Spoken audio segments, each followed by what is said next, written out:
Manmana bhavamad bhakto madhyaji mam namaskuru mami vaishyasi satyam te pratijane priyosime. If I talk about your preyasis, your preyasis, Krishna prayasi, namo namo tulsi prayasi, tulsi prayasi, Brinda prayasi, Radha prayasi. Your preyasis, your very, very dear ones and near ones, your gopikas, Brinda Devi, Radha, Radhika, Lalita. If I tell about them, then you'll be very happy.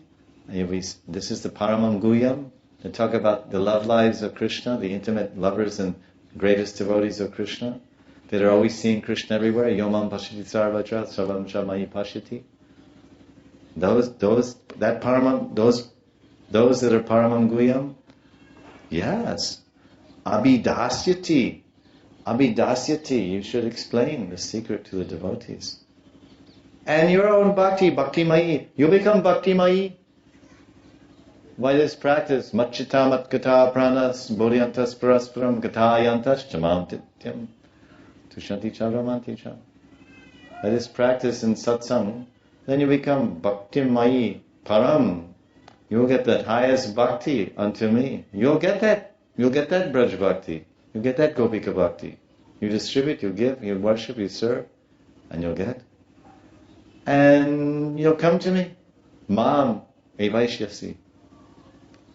Really? I don't. No, without a doubt, a samshaya. Okay, without a doubt. So this is the translation.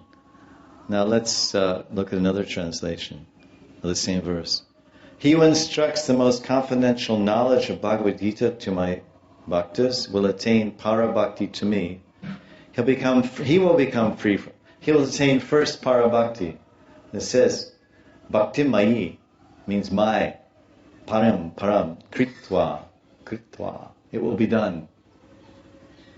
He is preaching bhakti tattva, Bhagavat tattva, nam tattva, prem tattva, rasa tattva, dham tattva. And what will he get? He get all the bhakti that's mixed up in that preaching. He's distributing these tattvas which are full of bhakti, bhakti mai tattva. Bhagavat tattva is full of bhakti, dham tattva is full of bhakti, nam tattva is full of bhakti. So then he'll get para bhakti. You give and you get. You give love, you get love. You give anger, you get anger. You give envy, you get envy. So then he'll get this first para-bhakti. Then what will happen? As it says, a progression. He's instructing the most confidential knowledge to bhaktas. He'll attain para-bhakti to me, and he'll become free from doubts, and then he'll attain me. This is the progression. That's why they say the teacher learns twice. The teacher learns twice, or at least maybe he learns. He studies, he gets some idea, then he presents to others. And by that presentation or by that teaching or instruction, then he learns. He learns twice. Teacher learns twice. So he gets para-bhakti, and by that preaching he gets free from doubts, because he also in the process of preaching or teaching, he eliminates and removes the doubts of others, and his own as well, at the same time. And then he gets the supreme destination, he comes to me. Finally it attains to me. This 1868, it describes the preacher. In 1868, it describes the preacher and the audience.